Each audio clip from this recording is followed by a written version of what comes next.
James Barnes, Barnes Business. I am here to tell you the 2026 primaries in Bexar County have taken off already. I know tomorrow's the very first day of early voting, but if you know where to look, you can find the absentee ballots already published. So in other words, we know who voted absentee, we know what party they voted in, and we know everything about them. So then, what does that tell us? I mean, 21 people voted. We're going to have, 200 plus people vote overall, 200 plus thousand people vote, well, maybe not 200,000, somewhere in that range, about 200, somewhere, round that out, up and down a little bit. But that's what the turnout's going to be. So we got 21 voters. Does that tell us anything?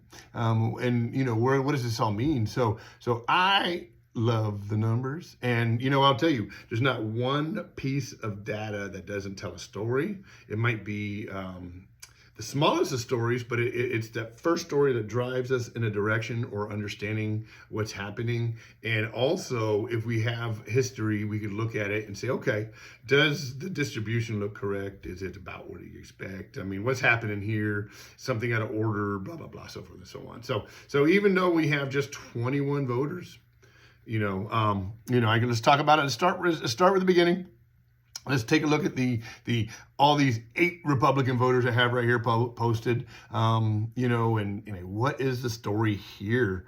What is it saying? And so these are your Republican voters, and so your super voters are. I want you to keep this in mind. Hear what I'm saying about your super voters. They're going to turn out in this Bexar County Republican primary. Your super voters, the people who show up in every election and vote often in primaries, Republican primaries, they will make up about 30 to 33%, like a third of everybody who shows up. And so that's, we know who they are. There's about, they show up about 75% as an aggregate, and there's 36,000 of them in the primary. So, that's a good target, and make sure we push them out to get out to vote, and also make sure to encourage them to bring more people out so we can double that up. There's all kinds of different ways to do this, but bottom line is, as a candidate, that's where the 33% of the entire vote is going to come from.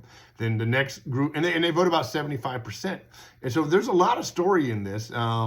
And we also see that, literally every voter we have here has some type of voting history. So I love to tell people, voters who vote, and voters who don't. And so you're going to find the voters coming out of voters with voting history. And if they don't have primary voting history, at least they have some general voting history. And that's another area we could kind of dig in and look. So even though we only have 8 voters, everything looks to be about in the right place. I would expect it to be.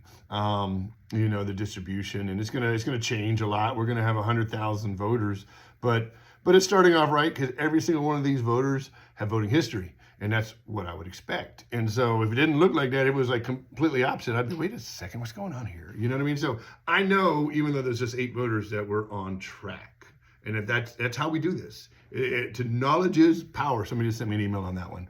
But so. And then we can look at the Democrats. What does it tell us? There's 13 Democrat votes. I would expect them to have more votes, because they always have more votes, especially absentee ballot. You know what I mean? And if anything, these 21 votes tell us there's a narrow margin between the two, which is, typically not the case. Typically, Democrats carry 75% of the ballot measure recently, but maybe they're we're tracking with them now. Who knows? There's a lot going on. Y'all know, because y'all are the candidates. Y'all know what you're doing. Track right. Make sure you're doing everything right. All I can tell you is what it looks like out here. And then, go a little further. I'll put up here the next thing I want to look at is the distribution amongst the different precincts for the county. And so once again, you kind of see it. You would expect precinct 3, here to have the most votes, because that's where most of the votes are distributed typically.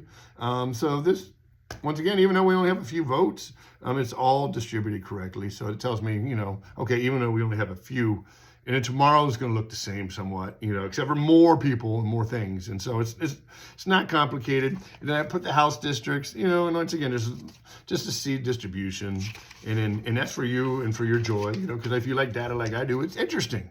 It's interesting. And like we could catch, if we look at it, we could catch it early when it's off, and we could also maybe understand if there's a wave coming, what can we do, early on versus, waiting till early vote's over, regrouping and going out again. We could regroup every single day of early vote if we understand what happened yesterday. And so there's so much you can do. And then, of course, for fun, I just real quick, this is a 21. These are I left all the demographics and all the details out of it, but these are the voters who voted. We have their IDs. We know where they are. We know where they live. In fact, I would encourage somebody to get in there and call them and say, hey, why did you vote Democrat? Why did you change parties? Because I tell you, you talk to that one person, that changed parties and voted in fact, in the Democrat primary, there was a Republican who voted and say, there's one I know. And so why not call them? Hey, why'd you do that? And they'll tell you because you suck, or because, I like this person, but I'm really this way. So there's several different things that could happen. But like if you call 5 or 6 times, you're really going to have a true story of what's going on. And it's like, it really is going to be real versus all these guesses everybody's making. I know that you don't have to make a lot of calls to understand really what's happening.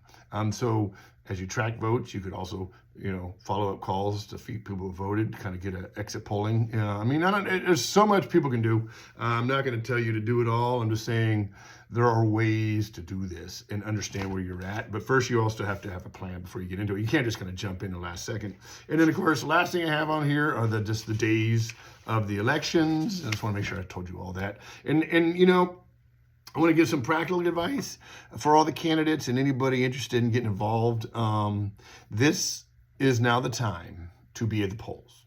Starting tomorrow, make sure you're at the polls that are most important to your district, and because you're going to have all the voters showing up in the next couple of days, and the voters who vote in the primary, I guarantee you 99% of them are coming back, Democrat and Republican. So, and that doesn't mean if it's your first time voting or if you voted a million times, because once you've committed to primary, you kind of come back, 98% maybe. It's never 100%, but, so that's a guaranteed vote in the general election, FYI, and also your current election. But if you don't have an opponent in this primary, make sure you're out there, get yard signs, reach a broader audience at that time, reach both, because they're coming in.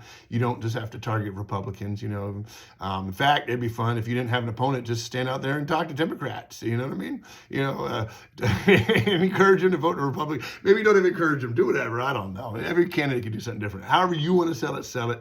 But either way, that'll be your first touch. I want to make sure I cover everything. That'll be your first touch. And also, there was one other thing. Call list.